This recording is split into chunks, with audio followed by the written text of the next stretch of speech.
Cak mana Ayong? Parfum aku kan paling lemak wanginya. Manis, elegan, maco kan? Alah, parfum kau tuh mau dipakai siang jadi apek don baunya. Parfum aku nah fresh, nah dipakai pagi, siang, malam, tetap lemak wanginya. Terus dulu nih, kalau aku pakai parfum ini, terus ada wong lewat depan aku, dia pasti nanya, Mbal, kau pakai minyak wangi apa? Coba yang cium. Sudahlah Bal, parfum kau tuh bau nyai-nyai, terlalu jadul. Parfum aku nih lah paling wangi. Basing-basing kok ngomong, lemak yang ngaku lah. Terus tuh minyak wangi aku ada kelebihannya. Di kondisi panas, kita makin berkeringat, makin lemak wanginya.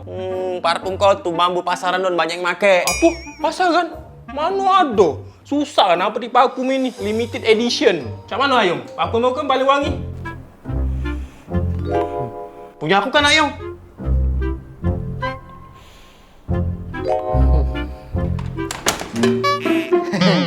Makan nak.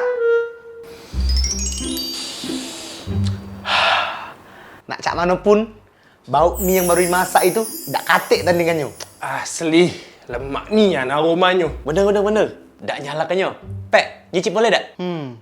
Dikit biar Pek, aku minta juga Di Bal, aku dulu Bal. Apa dia kon? Dia belum ngomong sama Pek. Pek, aku dulu No, dia yang ngomong dia. Aku Dah lah Don. Aku dulu be. Aku dikit dah ni nah Pek, ingat nah dikit lah. Satu lahap habis mie aku.